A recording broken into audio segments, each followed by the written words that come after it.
네, 치과 재료학 변소영입니다. 제 PPT 참고사항 중요한 거 빨간색, 알아두기 파란색으로 수업을 좀 진행하도록 하겠습니다. 챕터 9에서 치과용 왁스입니다. 이번 챕터도 마찬가지로 학습 목적과 학습 목표를 한번 읽어보고 진행하도록 하겠습니다. 학습 목적은 치과용 왁스를 구분하고 종류별 특성과 용도를 이해하여 임상에 적용할 수 있다가 목적입니다. 다음으로는 학습 목표입니다. 첫 번째, 치과용 왁스의 특성을 설명할 수 있다. 두 번째, 치과용 왁스를 구분할 수 있다. 세 번째, 치과용 왁스의 용도를 설명할 수 있다입니다. 네, 이 장은 학습 목표가 좀 짧기 때문에 한 페이지에 우리 교재 1, 2번 이어서 좀 말씀을 드리도록 하겠습니다. 첫 번째, 치과용 왁스의 성분입니다. 치과용 왁스는 최종 치과 수복물로는 사용되지 않습니다. 그리고 치과 임상과 치과 기공 과정에서 최종 보철 재료로 직접 제작이 불가능한 경우 왁스로 제작을 진행한 후 금속 및 세라믹으로 대체하게 됩니다. 따라서 왁스의 성질을 잘 알고 정확하게 다루어야 최종 보철물의 적합도를 좋게 하는 매우 중요한 역할을 하게 됩니다. 더불어 왁스는 지방산과 알코올, 그리고 에스테르 등으로 구성이 되는 유기 고분자로 광물, 식물, 동물에서 얻을 수 있는 천연 왁스 또는 다양한 화학적 조성을 가지고 있는 이제 합성 왁스로 구분이 됩니다. 그래서 첫 번째는 천연 왁스가 있고 두 번째는 합성 왁스로 구분이 된다라고 개념을 알아주셨으면 좋겠습니다. 치과용 왁스는 적절한 성질을 얻기 위하여 여러 가지 성분들이 배합이 되어 있습니다.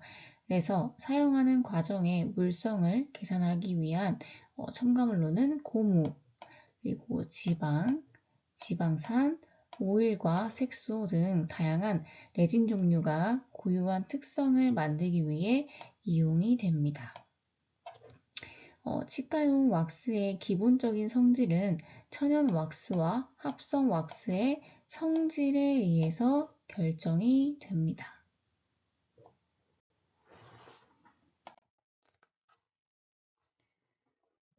네, 다음으로는 치과용 왁스의 요구사항입니다. 요구사항 4가지 한번 읽어보고 들어가도록 하겠습니다. 왁스의 색은 치아나 다른 재료와 구별이 되어야 합니다.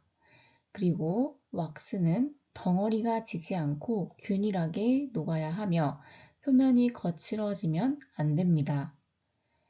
네, 그리고 세 번째, 왁스 조각 시 기구에 부착되거나 쉽게 깨지거나 변형되지 않아야 합니다. 네 번째, 매몰 후 소환 시 잔유물이 남지 않아야 합니다. 이 4가지 요구사항은 꼭 지켜주시고 넘어가셔야 됩니다.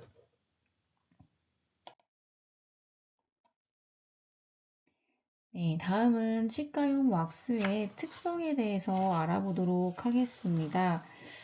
왁스는 복잡한 조성으로 이루어져 있기 때문에 일반 치과 재료와는 좀 다른 특성을 가지고 있을 뿐만 아니라 용도별 왁스의 종류에 따라서도 다른 특성을 가지고 있습니다. 그래서 아래 설명하는 특성은 모든 왁스의 공통적인 특성이며 대부분의 왁스를 이해하는 데 유용합니다. 그래서 이 지금 밑에서 제가 말씀드릴 부분은 어느 특정한 왁스의 특징이 아니고요. 전반적인 왁스의 특성이다 라고 보시면 될 것 같습니다. 그중 첫 번째는 용융 온도입니다. 멜팅 템퍼러처라고 부르고요. 왁스는 다양한 성분의 혼합물이고 여러 형태의 분자를 포함하기 때문에 용융점보다는 용융 온도 범위를 가지게 됩니다. 그래서 용융 온도에서의 중요한 점은 용융점보다는 용융 온도 범위를 가진다. 네, 이 점이 중요한 점이 되겠습니다.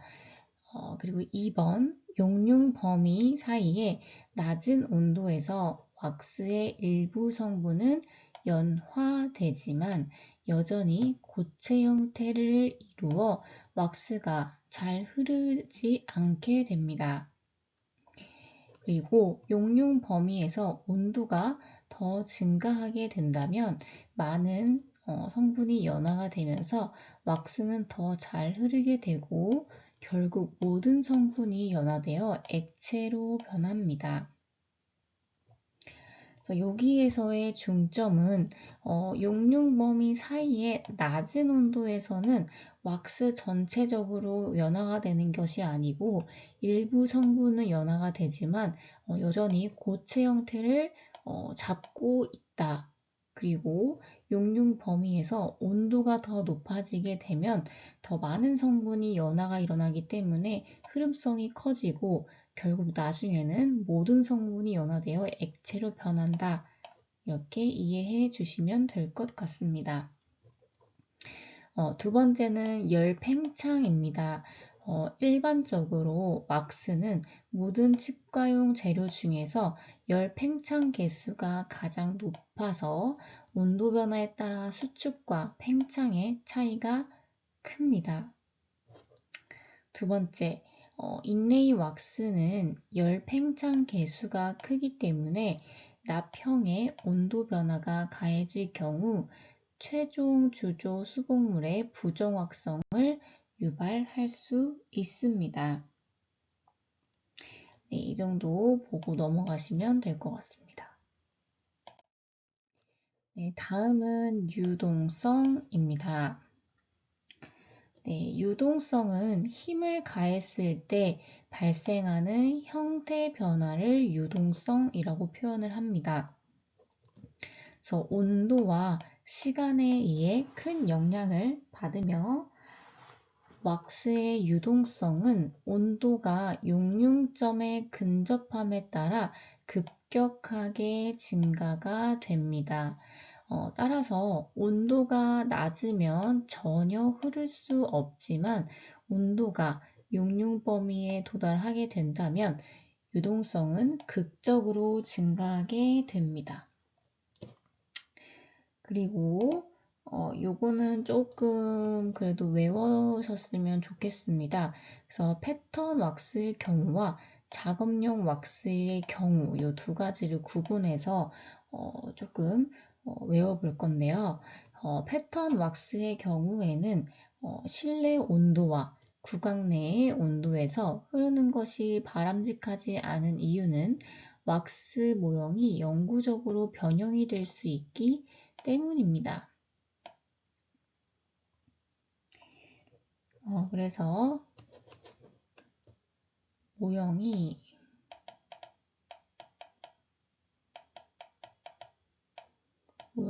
열을 받는다. 그리고 작업용 왁스의 경우에는 실내 온도에서 유연함이 필요하기 때문에 유동성은 매우 바람직한 특성입니다. 열을 많이 받지 않는다. 이렇게 두 가지를 조금 구분해서 외웠으면 좋겠습니다. 네, 다음은 잔류응력입니다. 잔류응력은 가열하거나 냉각하거나 구부리거나 조각이 들어가거나 그 밖에 다른 조작을 하는 동안에 그 조작 결과로 인한 외력에 의해 왁스 내부에서 발생하는 응력입니다. 내부 응력. 일반적으로 왁스에 존재하는 이런 응력은 왁스의 흐름성이 좋을 때 조작하거나 또는 왁스의 온도를 증가시키면 제거가 됩니다.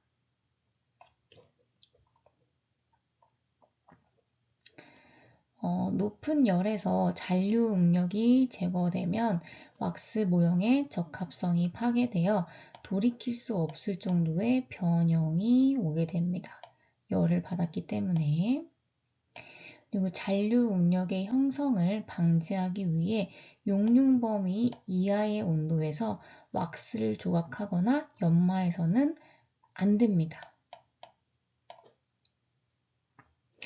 그리고 형성된 납형을 30분 이내에 매몰하면 변형을 최소화할 수 있습니다. 즉시 매몰이 불가능한 경우는 납형을 차가운 냉장고에 보관을 해야 하며 이를 다시 매몰할 경우 납형의 온도를 실온까지 올려야 합니다. 그래서 즉시 매몰이 불가능한 경우는 항상 냉장고에 보관을 하고 그리고 매몰을 할 경우에는 납형의 온도를 실온까지 좀 끌어올려야 된다. 네, 이렇게 보면 될 것 같습니다.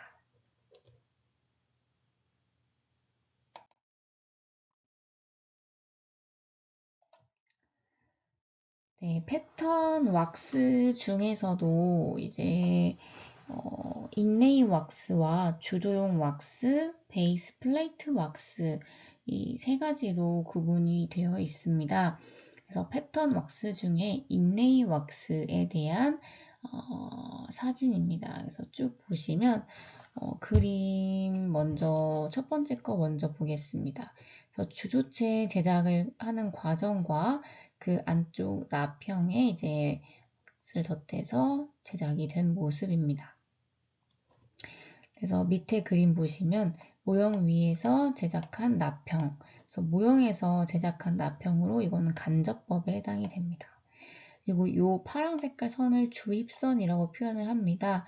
그래서 주입선을 부착한 왁스 모형이 이러한 형태가 되겠고, 그리고 원추대, 이런 원추대에 고정된 납형의 모습, 그래서 세 가지를 좀 구분을 하기 위해 그림 첨부를 좀 해두었습니다.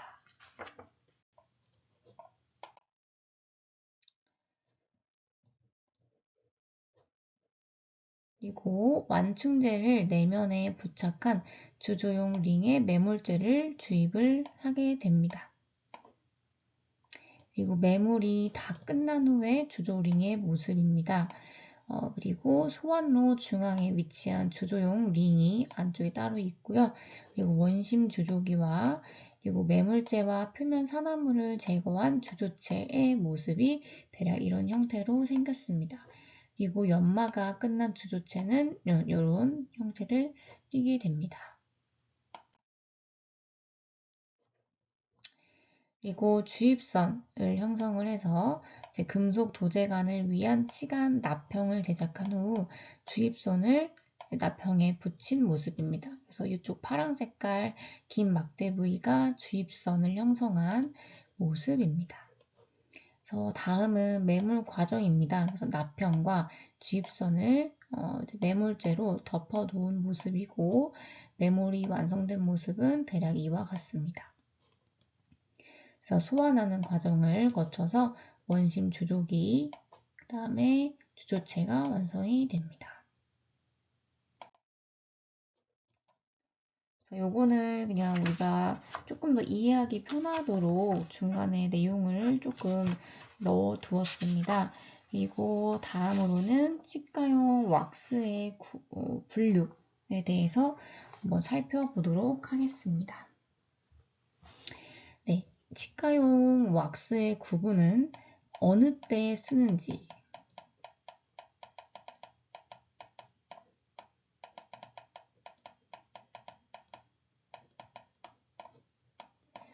어느 때 쓰는지를 좀 구분을 하면서 공부를 하셨으면 좋겠습니다.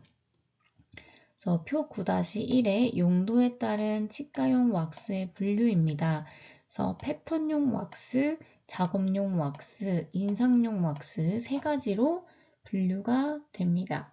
그래서 패턴용 왁스에서는 일레이 왁스와 주조용 왁스, 베이스 플레이트 왁스 세 가지로 구분이 되며 작업용 왁스에서는 우리가 흔히 볼 수 있는 박싱 왁스와 그리고 유틸리티 왁스, 그다음에 스티키 왁스로 구분이 됩니다. 그리고 인상용 왁스에서는 인상 수정용 왁스와 교합 인기용 왁스 두 가지로 분류가 됩니다. 그래서 인상용 왁스에는 이 인상이라는 게 들어가 있고 인기용 이렇게 표현이 되고요. 나머지는 다 외우셔야 됩니다. 첫 번째로 우리 패턴용 왁스에 대해서 한번 알아보도록 하겠습니다. 패턴용 왁스는 수북물이나 장치의 원형이라는 것은 패턴을 말합니다. 그래서 패턴을 만드는 데 사용이 됩니다. 그중 인레이 왁스부터 한번 살펴보도록 하겠습니다. 인레이 왁스는 물론 인레이도 만들지만 금관과 브릿지를 제작할 때 사용이 됩니다. 그래서 일반적으로 보통 청색, 녹색 또는 자주색 봉형 또는 길이가 75mm, 그다음에 직경 6mm, 크기의 막대 스틱형입니다. 그리고 작은 원형 또는 원추형 왁스가 금속으로 만들어진 작은 연고용기에 들어있는 제품 또한 있습니다. 그래서 인레이 왁스는 패턴용 왁스에 포함이 되어 있습니다. 그래서 지금 이렇게 얘기하고 있는 왁스를 조금 더 쉽게 표현을 한다면 우리가 붕어빵을 만들 때 틀에 찍어서 제작을 합니다. 제작을 한다기보다도 붕어빵을 그렇게 만듭니다. 그래서 작업을 조금 더 수월하게 하고 그리고 흘러내리지 않게 하기 위한 작업이다. 네, 이 정도로 이해를 하시면 조금 더 편할 것 같습니다.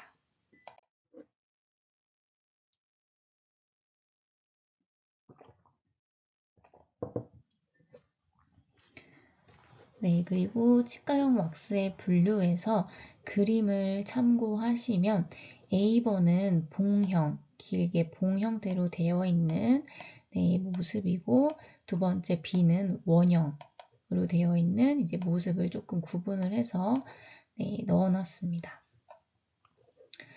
네, 인레이 왁스는 다음과 같이 분류를 합니다.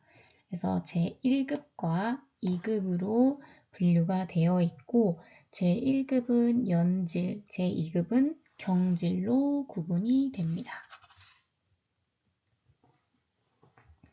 네, 제1급은 간접법으로 모형상에서 패턴을 제작을 할 때 사용이 되며 제2급 왁스에 비해 흐름성이 큽니다. 그러면 제1급과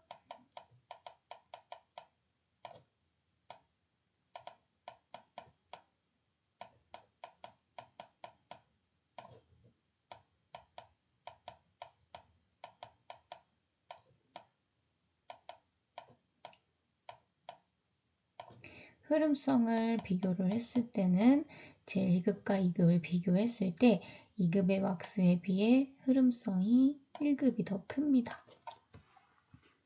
그리고 제2급은 경질, 딱 봐도 연질보다는 흐름성이 좀 더 작겠죠. 그래서 구강대에서 직접 패턴을 제작할 때 사용하며 37도 우리 체온이랑 비슷합니다. 그래서 우리 체온 정도에서는 흐름성이 작아 구강 내에서 제거 시 변형이 좀 적습니다. 네, 흐름성 바로 이어서 보도록 하겠습니다. 그래서 인레이 왁스의 흐름성을 그 밑에 표와 같이 규정을 하고 있다라고 이제 되어 있습니다. 표는 사실 크게 중요한 내용은 없기 때문에 그냥 왁스의 연질과 경질 중에 흐름성이 어떤 게 더 크다 이 정도로 보고 넘어가도록 하겠습니다. 네, 다음은 주조용 왁스이고 우리가 흔히 말하는 것은 이제 캐스팅 왁스라고 표현을 합니다. 그래서 주조용 왁스는 국소 의치나 아니면 그 밖에 비슷한 장치물에 금속 주조물을 만들기 위한 납형 제자용으로 사용이 됩니다. 그래서 이 주조용 왁스, 캐스팅 왁스도 아까 인레이 왁스랑 똑같이 패턴용 왁스에 포함이 되어 있습니다. 그래서 패턴용 왁스에 인레이 왁스는 살펴보았고, 이제 보는 것이 주조용 왁스입니다. 그래서 아까 인레이 왁스와 조금 비교하면서 수업을 들으면 조금 더 수월할 건데요. 인레이 왁스는 인레이나 크라운, 브릿지 같은 이런 것들을 제작하기 위해 사용이 좀 되었고, 주조용 왁스는 국소 위치나 아니면 어떤 장치물에 금속 주조물을 만들기 위한 납형 제작용으로 보시면 될 것 같습니다. 그래서 성분은 앞쪽에서 말한 인레이 왁스와 비슷합니다. 그리고 실온에서 가소성이 높기 때문에 성형이 좀 쉽고 시트형과 클래스프형 그리고 유지 그물 메쉬 형태와 벌크형으로 공급이 됩니다. 그래서 주조용 왁스는 어디에 사용이 되며 그리고 어떤 형태로 분류가 된다. 이 정도 보시면 될 것 같습니다.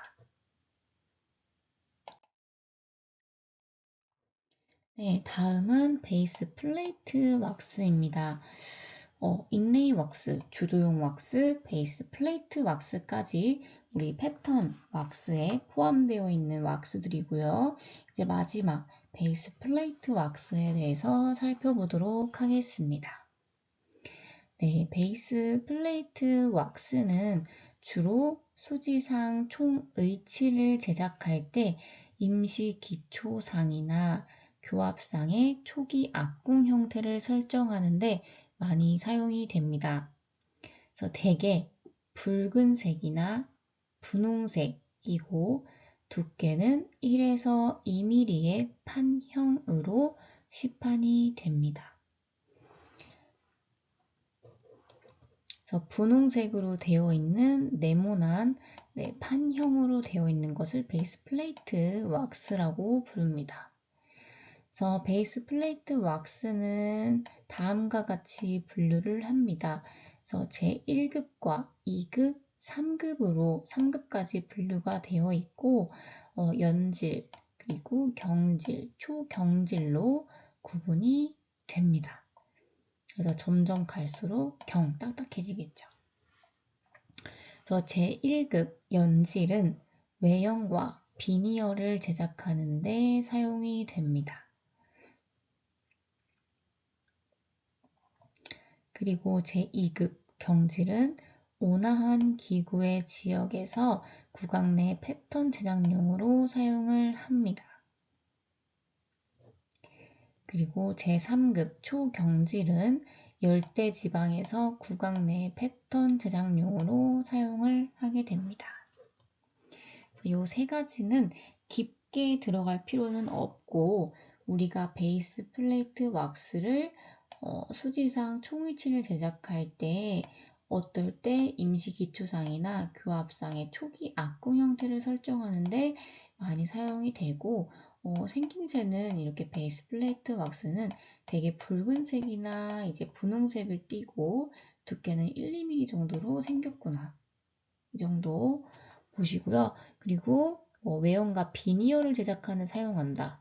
이렇게만 조금 유념 있게 보시면 될 것 같습니다. 그래서 1번과 비니어용 이 정도. 그래서 지금까지 얘기 드린 베이스 플레이트 왁스는 보통은 이런 분홍색을 많이 띱니다. 그래서 우리 이제 보철과에서 총이치를 제작을 할 때 초기 악궁 형태를 딸 때도 많이 사용을 하고요. 이렇게 바이트를 우리가 교합 고경이라고 하죠. 그 고경을 올려서 체크를 할 때도 많이 사용을 합니다. 그래서 지금 패턴 왁스 중에서 베이스 플레이트 왁스는 이렇게 그림으로 사진으로만 봤을 때도 조금 더 이해하기가 쉬울 거예요. 그래서 총이치 제작 시 초기 악궁 형태나 그리고 교합상을 만들 때 사용한다. 그리고 다음 그림은 처음 악궁 형태나 교합을 만들 때 사용하는 모습입니다.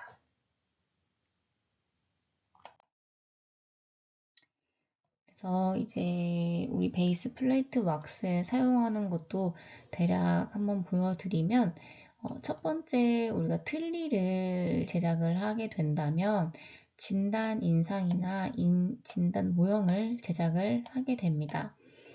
그래서 알지네이트로 처음에 이제 인디비주얼 트레이라고 해서 개인 트레이를 만들기 전에 이러한 형태로 인프레이션이 진행이 됩니다.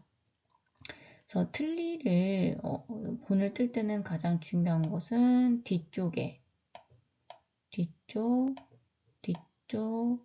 뒤쪽. 특히 하악에 레트로몰라 패드가 잘 나오게끔 인상을 떠 주셔야 됩니다. 상악은 거의 안 나오는 경우가 없는데 하악은 꼭 나올 수 있도록 유념해서 이렇게 알지네이트 인상을 초기에 잘 떠주시고 이런 상태로 개인 트레이를 이용을 해서 최종 인상을 뜨게 됩니다. 그래서 개인 트레이가 이렇게 완성이 되면 그때는 이제 러버 인상제로 고무 인상제로 본을 뜹니다. 좀 더 정밀하게 본을 떠야 되기 때문에 알지네이트 자체는 많이 정밀한 편은 아니고 우리 앞쪽에서 배웠던 것처럼 고무 인상제는 친수성이고 많이 정밀하다고 표현을 했죠. 그래서 따로 크기 안정성이 좋고 부산물이 나오지 않기 때문에 그렇게 참고를 해주시면 될 것 같습니다. 그래서 이렇게 본을 뜨고 나면 이제 기공소에서 교합체를 이용해서 중심위를 체득할 수 있도록 이렇게 왁스 형태로 이를 대체해서 높이 고경을 만들어 옵니다.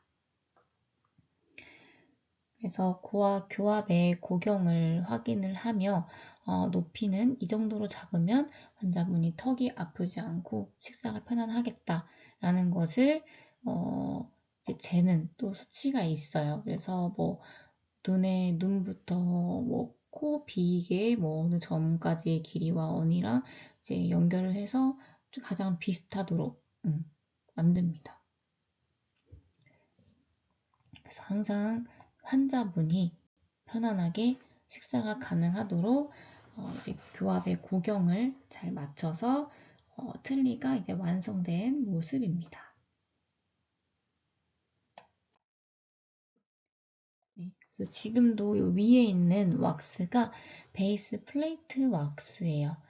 네, 이렇게 왁스로 높이를 보고 지금 아래 것도 이거는 파셜. 네, 이쪽 반은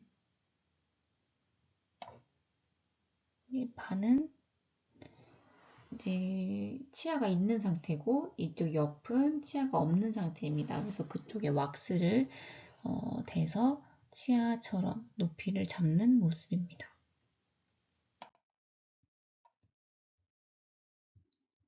네, 다음으로 치과용 왁스의 구분에서도 작업용 왁스에 대해서 살펴보도록 하겠습니다. 작업용 왁스는 치과 수복물의 제작 과정에서 보조적인 재료로 사용이 됩니다. 그래서 우리가 치과 수복물을 제작하는 과정에 조금 더 도와준 역할을 하는구나. 네, 이 정도 보시겠습니다. 그래서 앞쪽에 다시 돌아가서 우리 용도에 따른 치과용 왁스 분류표가 있습니다. 그래서 패턴용 왁스에서 인레이와 주조, 베이스 플레이트 왁스를 다 살펴보았고 지금 보고 있는 것은 작업용 왁스입니다. 그래서 작업을 할 때 도와준 역할을 하는 작업용 왁스에 대해서 알아보도록 하겠습니다. 그래서 작업용 왁스는 박싱 왁스와 유틸리티 왁스, 스티키 왁스 세 가지로 구분이 되어 있습니다. 그래서 이 세 가지 천천히 보고 넘어가도록 하겠습니다. 네, 첫 번째 박싱 왁스입니다. 모형의 베이스를 필요한 크기와 형태로 형성을 하고 무치악궁 인상체에 변연부를 박싱하여 보통 석고나 경석고를 모형을 제작하는데 사용이 됩니다. 그리고 박싱 왁스는 길고 얇은 띠 형태로 되어 있으며 약간 끈끈하고 실온에서도 쉽게 휘어지기 때문에 가열하지 않아도 원하는 형태로 만들 수 있습니다. 그래서 박싱 왁스는 가소성이 있습니다.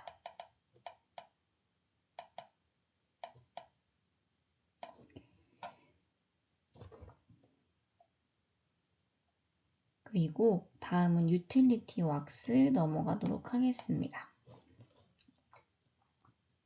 네, 유틸리티 왁스는 우리가 그 본을 뜰 때 만약 이렇게 상하게 트레이가 생겼으면 CRS라고 하는 장치, CRS는 이제 교합 안정 장치로 우리가 환자분의 턱관절 진료를 보러 오셨을 때 장치를 본을 떠야 되는 환자들이 간혹 계십니다. 그래서 그런 경우는 장치를 상하게 껴야 되기 때문에 상하게 그 인프레이션이 가장 잘 나와야 돼요. 그래서 뒤쪽이 밀리지 않기 위해 이렇게 유틸리티 왁스로 덧대는 경우가 있습니다.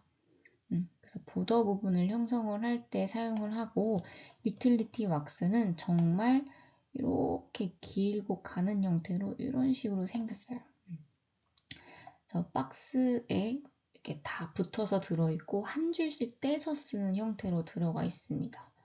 그래서 가는 줄의 형태로 되어 있고 상당히 잘 휘어지기 때문에 실온에서도 형성이 잘 되고 약간은 달라붙기도 하므로 가열 없이 사용이 가능합니다. 그래서 더운 날에는 사실 다 자기들끼리 많이 붙어 있기도 하고 떼서 우리가 사용을 할 때 손의 온도로도 쉽게 변형이 가능해서 따로 가열을 할 필요가 없습니다. 그래서 유틸리티 왁스도 가소성이 있습니다.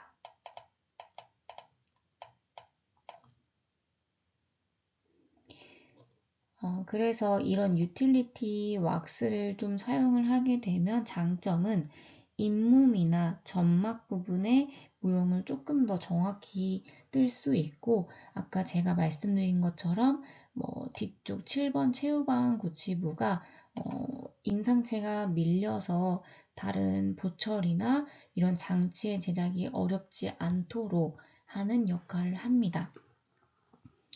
그래서 진한 붉은색을 띠거나 오렌지색도 있고 백색의 막대형 또는 판형으로 공급이 됩니다. 그래서 저희 병원도 진한 붉은색, 정말 빨간색이랑 백색을 두 가지를 사용을 합니다. 근데 유틸리티 왁스도 조금 더 부드러운 것도 있고, 네, 플렉시블한 게 있고, 그리고 조금 더 단단한 게 있고, 견고한 게 있고, 그래서 이렇게 여러 가지로 나눠져 있습니다. 네, 그리고 유틸리티 왁스는 알지네이트 인상제에 사용되는 천공된 트레이의 가장자리에 부착하여 트레이의 크기와 형태를 수정하여 맞춤 트레이로 사용할 수 있으며 인상제의 변형을 방지할 수 있습니다. 네, 이거는 아까 제가 앞쪽에서 이 그림을 그려서 설명한 것과 비슷한 내용입니다. 그래서 맞춤 트레이라는 것은 사실 개인 트레이, 우리 총이치나 국소이치 뿜뜰 때 사용하는 개인 트레이처럼 사용이 가능하다는 것은 유틸리티로 조금 더 우리가 연장을 하거나 혹은 잇몸 부위가 잘 나오기 위해 위쪽 보더 부분을 연장을 하거나 이런 것들에 해당이 된다고 보시면 되겠습니다. 네, 지금 아까 제가 그림을 조금 못 그리긴 했지만 박싱 왁스와 유틸리티 왁스를 한번 보겠습니다. 그래서 유틸리티 왁스는 아까 이렇게 서로가 붙어 있습니다. 쫀득이처럼 생겼고요. 이게 이 박스에 다 붙어서 가공이 됩니다. 그리고 그거를 조금 더 널찍하게 판으로 박싱 형태로 내놓은 게 박싱 왁스입니다. 그래서 그 그림 2를 보시면 인상 음영 인기에 박싱 왁스를 부착하고 석고 모형들을 주입하는 모습입니다. 그래서 아까도 앞전에서 좀 얘기를 했지만 우리 작업용 왁스는 작업을 하는데 조금 더 도움을 주는 왁스예요. 그래서 인상 음영 인기에 우리 석고 모형들을 부으려고 하는데 조금 더 높은 층계로 쌓아야 된다 해서 이 은상 음영인기 본을 떠서 나온 것에 이런 박싱 왁스로 테두리를 쫙 두릅니다. 그리고 부착을 해서 석고 모형들을 주입을 하는 형태로 보면 되겠습니다.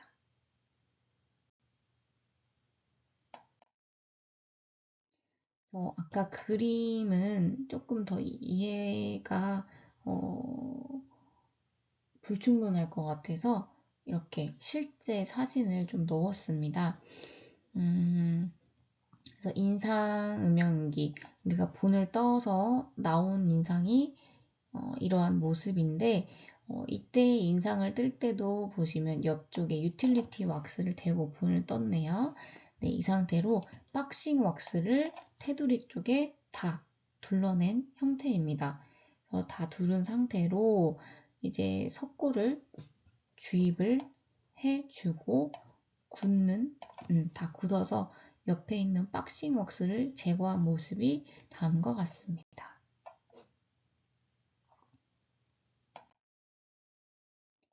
네, 지금 보시는 사진은 우리가 그 트레이 위쪽, 옆쪽으로 전체적으로 유틸리티 왁스를 덧대 놓은 모습입니다.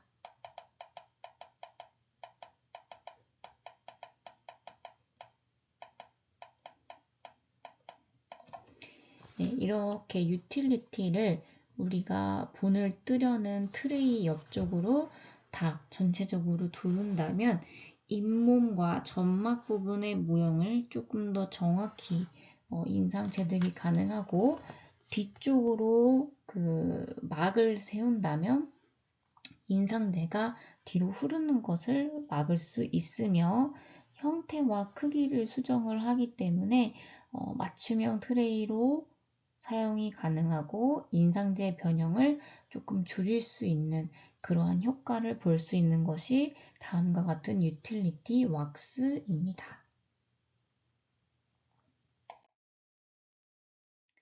네, 다시 앞쪽 표로 돌아가도록 하겠습니다. 여러 가지 왁스가 있지만 첫 번째 패턴용 왁스에서 인레이, 주조, 베이스 플레이트를 보았고요. 그리고 작업용 왁스는 우리가 작업을 하는데 조금 더 도와주는 역할을 하는 겁니다. 그래서 박싱 왁스와 유틸리티 왁스는 좀 비슷하게 생겼고 그치만 용도는 다르다. 그리고 마지막 스티키 왁스가 남았습니다. 그래서 그 스티키 왁스를 한번 보고 넘어가도록 하겠습니다. 박싱 왁스와 유틸리티 왁스는 제가 설명하면서 가소성이 있다 라고 말씀을 드렸습니다. 근데 지금 보시는 스티키 왁스는 가소성이 없는 것이 특징입니다.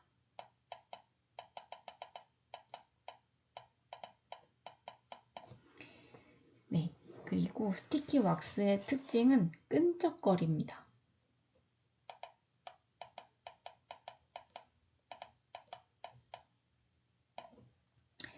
그래서 스티키 왁스는 왁스와 레진의 혼합물입니다. 그리고 녹게 되면 부착성이 생겨서 어떠한 물질에 잘 달라붙습니다.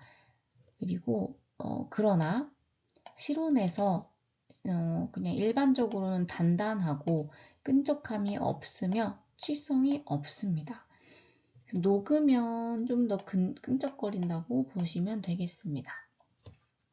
그래서 스티키 왁스는 의치를 수리하기 위해 파절된 부분을 결합시킬 때, 붙일 때 유용하고 금속이나 레진 장치물을 임시적으로 위치시키기 위해 사용이 됩니다.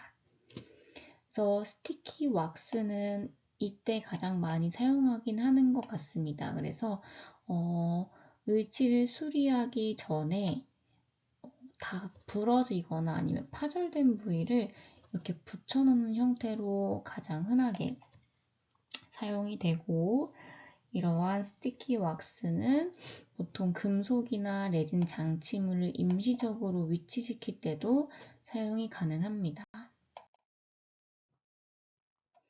네, 이렇게 해서 스티키 왁스까지 저희가 한번 쭉 알아보았고, 왁스는 어느 용도마다 다 다르기 때문에 그 용도를 찾아내는 것이 가장 중요한 것 같습니다. 네, 다음으로는 이제 인상용 왁스, 인프레이션 왁스에 대해서 알아보도록 하겠습니다. 그래서 인상용 왁스는 인상이나 교합 체득을 하는데 사용이 됩니다. 그래서 아까 조금 더 외우기 쉽도록 하기 위해서 인상용 왁스는 인상이라는 얘기가 들어가는 수정용 왁스와 교합 인기가 들어가는 교합 인기용 왁스 두 가지로 분류됨을 말씀을 드린 적이 있습니다. 그래서 인상 수정용 왁스는 주로 치아가 없는 무치약 인상체나 총이치의 연조직면 부위에 결함을 찾아내기 위해 원래의 인상 위에 왁스를 비니어로 깔아서 사용을 합니다. 그리고 37도, 우리 체온이랑 비슷하죠. 37도에서 왁스의 흐름성은 100%이므로 구강 내에서 제거를 할 때 변형이 일어나기 쉽습니다.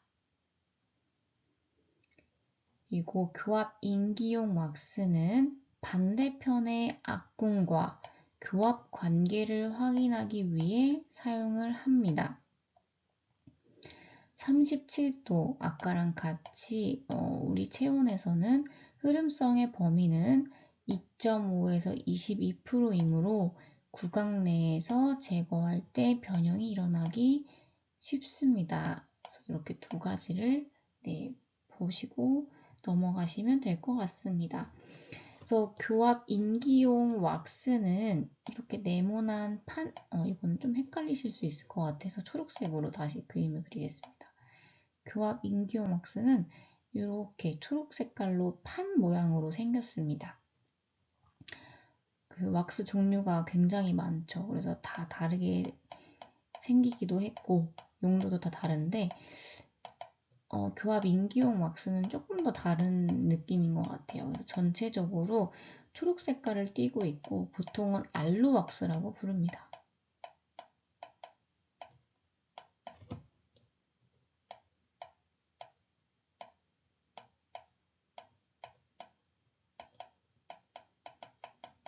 네, 알루 왁스. 그리고 보통 그 알루 왁스의 경우에는 조성이 밀랍, 파라핀, 그리고 스레진 왁스와 같은 탄화수소계 왁스로 구성이 되어 있고 알루미늄 또는 동 입자를 함유한 제품도 있습니다. 그래서 알루 왁스는 엄청 좀 단단하긴 해요. 처음에 그냥 실온에 있을 때는. 그래서 이렇게 판 형태로 되어 있는 초록색의 알루 왁스는 교합 인기용 왁스로 사용이 된다. 이렇게 보시면 될 것 같습니다. 그래서 밑에 아마 사진이 첨부가 되어 있을 거예요. 그래서 알루 왁스의 표기와 그리고 초록 색깔 판 형태로 되어 있는 것이 교합 인기용 왁스. 그리고 옆에도 마찬가지로 이렇게 초록 색깔로 되어 있고요. 이렇게 치아 모형을 인기를 한 모습입니다.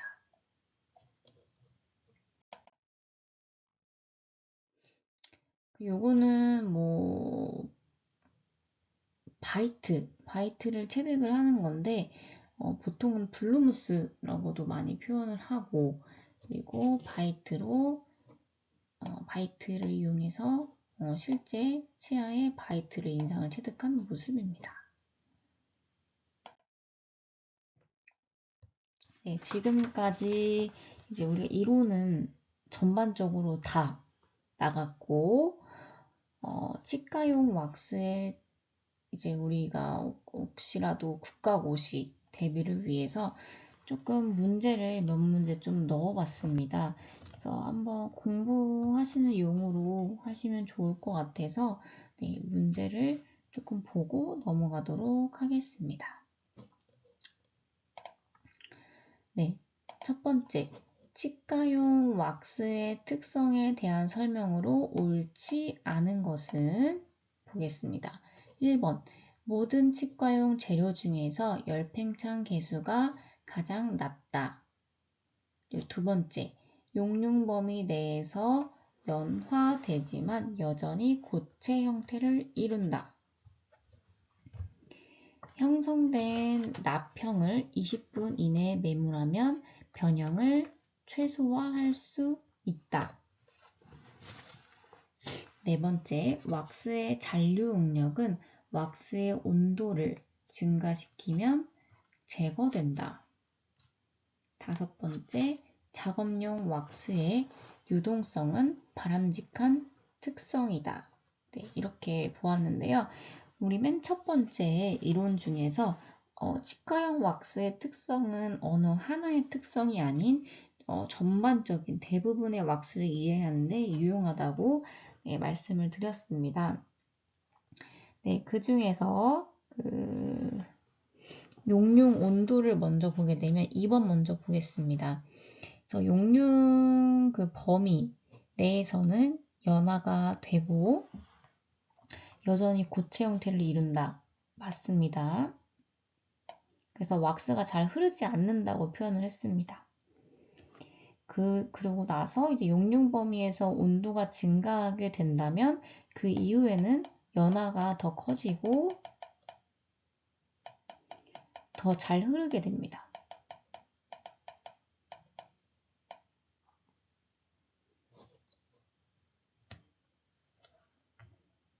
네, 그리고 우리 아까 잔류 응력에서 형성된 납형을 30분 이내에 매물하면 변형을 좀 최소화시킬 수 있고 혹시라도 이때 30분 이내에 하지 못한다면 냉장고에 보관하라고 했습니다. 그쵸? 그리고 그 이후에 매몰을 해야 된다면 다시 실온의 온도까지 끌어올려야 된다. 이렇게 말씀을 드렸습니다. 그리고 왁스의 잔류 응력은 왁스의 온도를 증가를 시키면 제거가 된다. 이거 맞죠? 네. 그리고 작업용 왁스의 유동성은 바람직한 특성이다. 이것도 맞습니다. 그러면 첫 번째, 모든 치과용 재료 중에서 열팽장 개수가 가장 낮다? 아니죠. 가장 높다고 했죠. 가장 높다.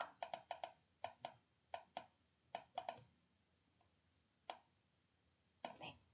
그래서 이렇게 헷갈리도록 문제를 내니까 꼭 맞출 수 있도록 공부를 해주셔야 됩니다. 네, 다음은 수지상 총의치를 제작을 할 때 기초, 임시 기초상이나 교합상의 초기 악궁 형태를 설정하는 데 사용하는 왁스로 옳은 것은 이라고 표현을 했습니다. 그러면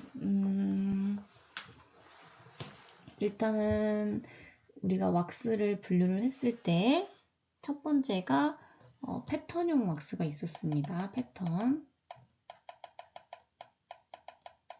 패턴용 왁스에서 첫 번째는 인레이, 그리고 두 번째는 주조용, 그 다음 세 번째는 베이스 플레이트 왁스입니다. 네, 패턴은 이런 게 있었네요. 그러면 두 번째는 작업용입니다. 작업용 왁스는 어떤 거? 작업을 도와주는 거. 작업용 왁스 첫 번째는 박싱 왁스입니다. 그리고 제가 박싱 왁스랑 비슷하게 생긴 유틸리티 왁스가 있다. 세 번째는 끈적끈적한 스티키 왁스. 네, 그리고 인상용 왁스는 어차피 말에 다 인상이 들어가 있죠. 인기라는 말과. 그러면 인상을 수정하는 수정용 왁스가 있고, 그리고 교합 인기형 왁스가 있습니다. 네, 이렇게 세 가지 분류 중에서도 여러 가지 왁스를 다 공부를 해 보았는데, 그 중에서 사실 딱 생각나는 거 있을 거예요. 베이스 플레이트 왁스가 정답입니다. 처음부터 보면 1번 스티키 왁스는 우리가 작업용 왁스에서 세 번째로 배웠던 겁니다.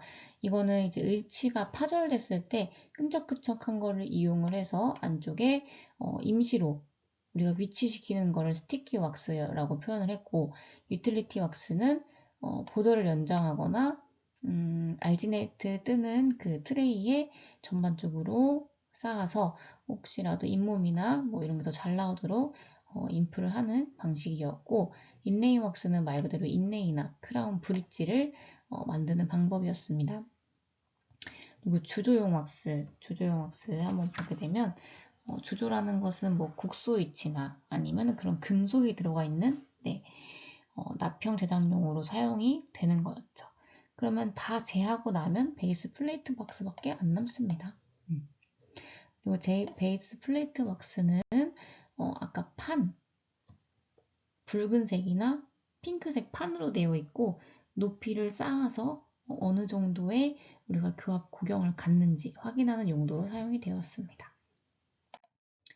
네, 다음입니다. 왁스와 레진의 혼합물로 녹으면 부착성이 있어 의치를 수리하기 위해 파절된 부분을 결합시킬 때 사용이 유용하며, 그다음에 임시 부착 등에 사용되는 왁스는 아까 방금 말한 거죠. 스티키 왁스.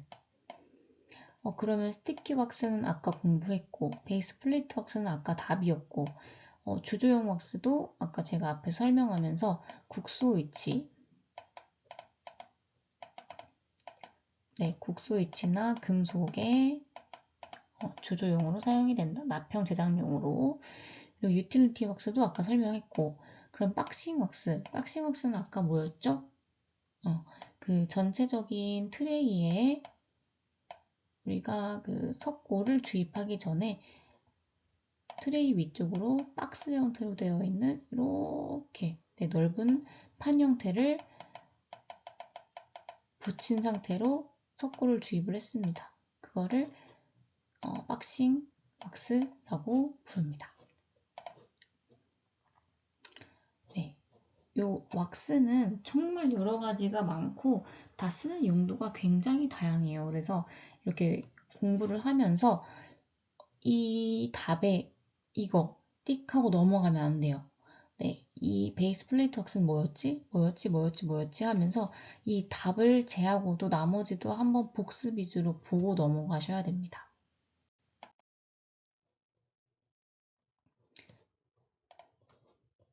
네, 이 작업용 왁스는 아까 어떠한 게 있었을까요?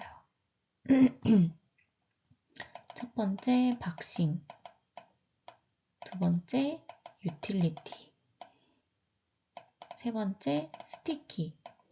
네, 작업용은 작업하는데 도와준다고 했고, 박싱, 유틸리티, 스티키가 있습니다. 이게 내 머릿속에 있는 상태로 보기를 봅니다. 첫 번째 박싱 왁스 있네요. 그 다음 유틸리티 있고, 스티키 있고, 주조용은 아닙니다.